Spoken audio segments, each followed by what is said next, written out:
qalbii too fanniftee malee maaltu si argate wayii.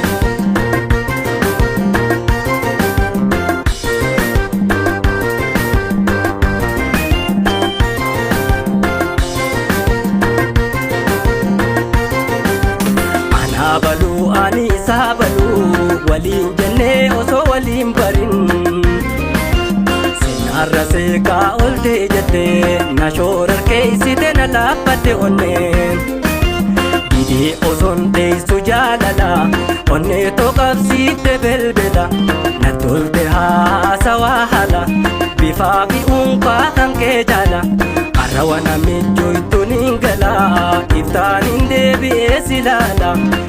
Deema haftee narraa abdii tomaa na dhorkite mala.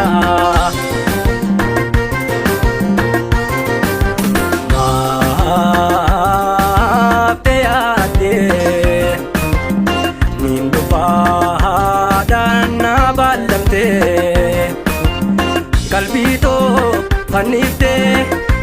too fanniftee malee maaltu si argate wayii.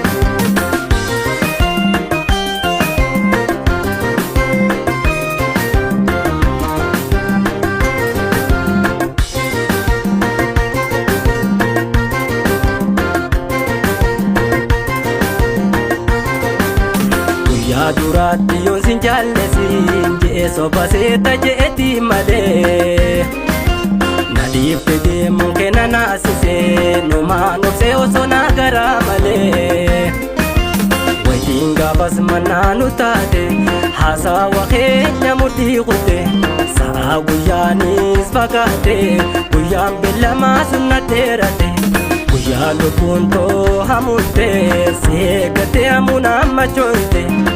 Yaamileen korroytee malee maaltu si argate wayii.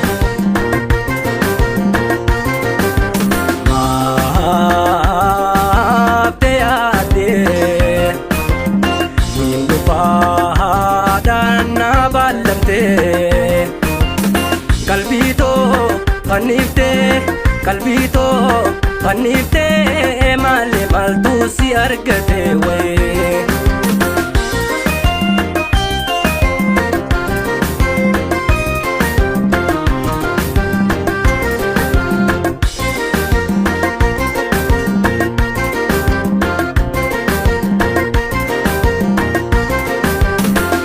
Neeki wajjini olla afaan keetiin naan jette atumaa na aarsu diddaam na kijibde moo maaltu si argate hambis gufuun onnee tofeessaa firra si godhe guyyaa dhufaaf na bellante eegeesi damnaan jaboon gadde homaa na toluu dide warra keessanillee dhufuun fedhe siin lolan je'etiin sodaate.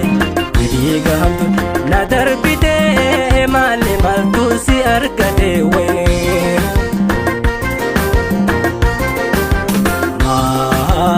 Haftee yaadee niin dhufaadhaan na baallamtee qalbii too fanniftee malee maaltu si argate wayii.